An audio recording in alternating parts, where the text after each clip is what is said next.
Certains enseignants estiment que les enfants se sentent plus en sécurité pour réaliser une tâche commune lorsqu'ils sont amis. D'autres, au contraire, considèrent que laisser des amis travailler ensemble est synonyme de bavardage et de dispersion. Mais quel rôle joue véritablement l'amitié dans les apprentissages? Deux chercheuses en psychologie du développement étudient cette question. À Toulouse, Christine Sorsana a montré que les enfants résolvent mieux une tâche ensemble lorsqu'ils sont amis. De son côté à Reims, Leïla Bensalah a observé qu'il y avait plus de moments d'échange et de partage quand un enfant devait enseigner une tâche à un ami. Dans une école du centre de Reims, Leïla Bensalah propose à des élèves de CM1 d'apprendre à un camarade de leur classe à réaliser un puzzle. Les enfants se comportent différemment selon qu'ils enseignent cette tâche à un ami ou à un enfant avec lequel ils n'ont pas d'affinité particulière. L'école, c'est un système dans lequel il y a une contrainte parce qu'on a des rôles. Et mettre des amis ensemble dans ces situations particulières de transmission, eh bien, ça permettrait aux enfants de vivre cette situation de manière moins contraignante. Leïla Bensalah fait remplir un questionnaire aux élèves pour savoir qui est ami avec qui. Elle pourra ainsi comparer les comportements des duos d'enfants amis et non amis dans cette situation de tutelle. Leïla Bensalah propose l'exercice du puzzle à deux petites filles amies, Emma et Aileen. Tu vois qu'Aileen n'y arrive pas, tu l'aides. D'accord? C'est bon? Je peux défaire le puzzle?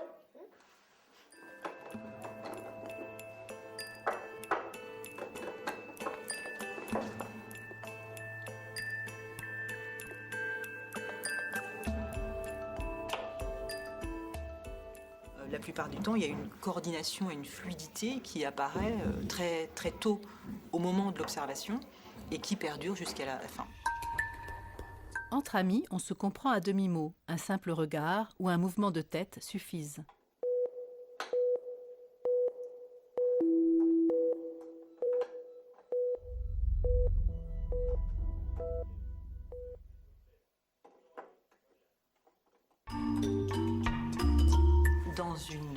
Dans une tâche comme celle-ci, celle que vous venez de faire, est-ce que le fait d'être ami, ça change quelque chose?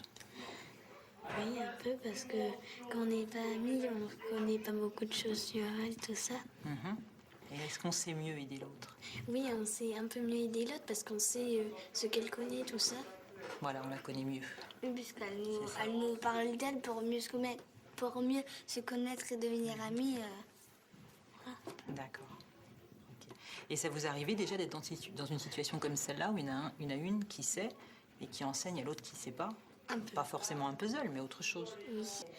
Il y a des fois, mais il n'y a que quelques fois, quand on est vraiment très en retard, tout ça, et ben on se donne juste une réponse. Bah oui, bien sûr. Parce que le travail à faire, c'est du travail à faire toute seule. Oui, mais à quand on l'école. est en retard, on peut aussi passer notre récré à le faire, tout ça. Ah oui. Mais on lui donne qu'une réponse comme ça, C'est une pas petite toutes les aide. autres. Oui. D'accord. Suite de l'expérience, Emma va maintenant être le tuteur de Maëwen qu'elle connaît peu. Emma sait très bien le faire, elle va t'aider à le faire, et si tu n'y arrives pas, tu peux lui demander de l'aide. D'accord? Donc voilà, ça c'est le puzzle qui est achevé, maintenant je vais le défaire et tu vas essayer de le refaire. D'accord?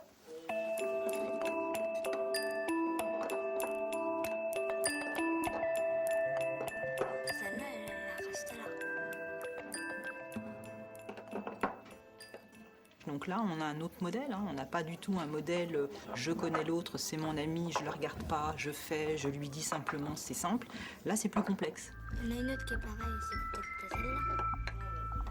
Elles ont plus de mal à se coordonner. Emma guette les expressions du visage de Maëwen.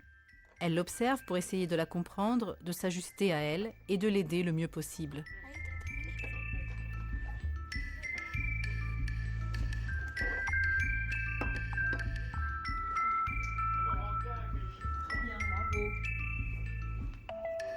Quand les enfants ne sont pas amis ou se connaissent peu, la relation reste une relation de tutelle. Alors qu'Emma et Aileen naviguent entre transmettre et faire à deux, indépendamment de la consigne, car elles sont habituées à agir ensemble. C'est plus ludique et moins stressant.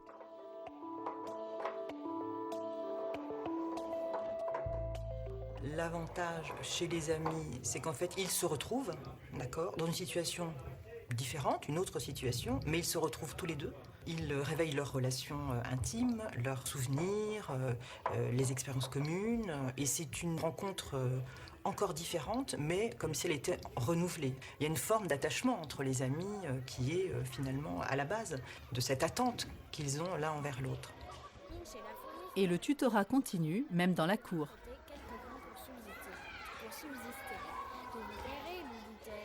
Tomber un truc. Jusqu'à la saison nouvelle. Je vous paierai, lui dit-elle. Avant l'août, pas d'animal, intérêt est principal. Mais la famille n'est pas prêteuse. C'est là son moindre défaut. Dans la classe de CE1 d'Isabelle Marty à Fontenay-sous-Bois, la complicité est déjà bien installée. Elle a les mêmes élèves depuis le CP. Ce que j'aimerais savoir, c'est si vous vous êtes mis d'accord sur personnage, bonhomme ou animal. Vous vous souvenez de la princesse au petit pois? Il y avait plein d'idées quand même. Hein. Ouais, regarde déjà là. Tout de suite. Hein, Les enfants doivent réaliser à deux un personnage à partir d'un objet de la vie quotidienne. L'institutrice leur a laissé le choix du partenaire. Et à chaque table, les amis se sont spontanément réunis. Ce que je pense, c'est que c'est plutôt... c'est pas tellement de la collaboration, mais c'est peut-être plutôt que les enfants sont davantage en confiance.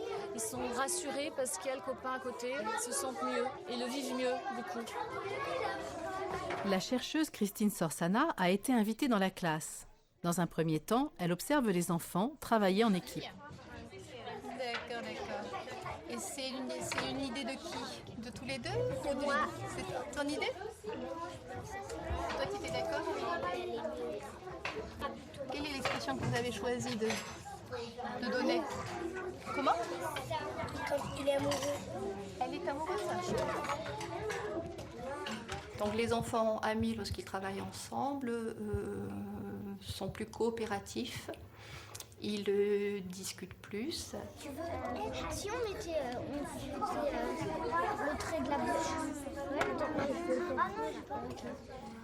Quand il y a des désaccords, ils sont plus attentifs à l'avis du partenaire. Ils sont plus exigeants aussi.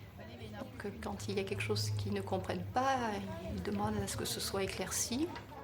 Oui, quoi? C'est un peu trop long ce qu'on regarde. Et ce type de conduite, on l'observe dans une ambiance de plaisir partagé. Ça rit, ça sourit. Et voilà.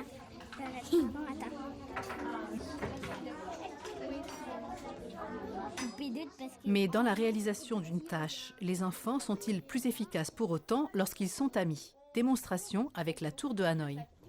Première règle, vous ne devez déplacer qu'un seul disque à la fois. Deuxième règle, vous ne devez pas poser un grand disque sur un disque plus petit que lui. Mais le but, c'est d'essayer de reconstruire la tour en un minimum de déplacement, c'est-à-dire de reconstruire la tour à 3 disques ici en 7 déplacements lorsqu'il y a 3 disques.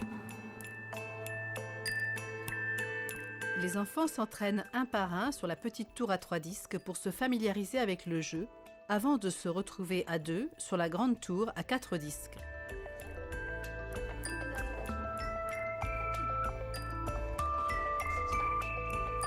Et lorsqu'on ajoute un 4e disque, il faut réussir à reconstruire la tour en 15 déplacements.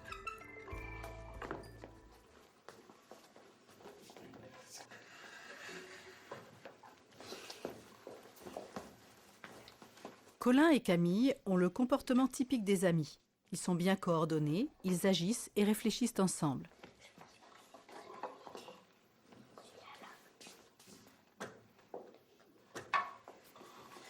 Les enfants qui sont amis quand ils travaillent ensemble discutent à des moments clés de la tâche.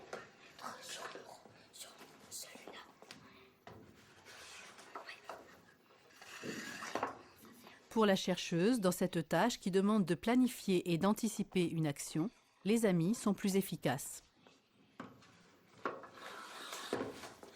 J'ai réussi à montrer que les enfants qui s'apprécient restent efficaces, alors que les enfants qui ne s'apprécient pas se démobilisent et donc leur performance chute.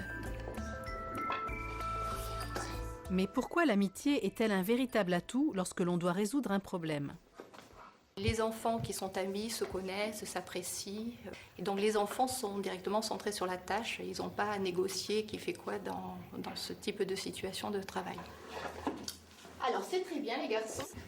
Vous avez reconstruit la tour en 16 coups. Les enfants qui n'ont pas d'affinité entre eux, quand ils sont dans une situation de travail, ils sont plus préoccupés par les enjeux de la relation que par la tâche à réaliser. Dans le sport aussi, réconfort rime avec effort. Les enfants de la classe de CE1 d'Isabelle Marty se préparent pour une course d'endurance. Oui, moi je vais courir avec mes copines.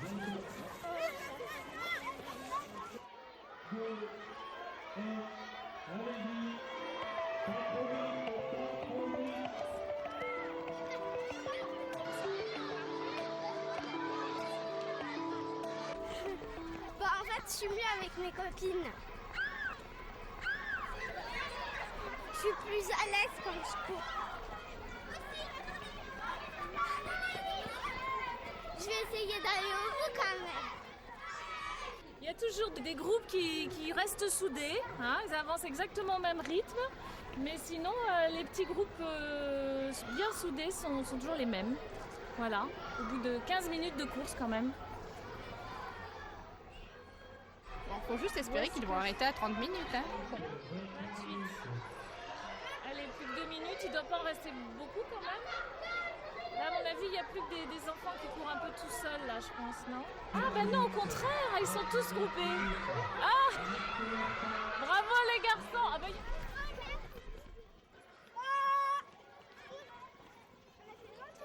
Et ça donne de la force de courir ensemble, tu crois? Ouais, oui, ça donne beaucoup de force.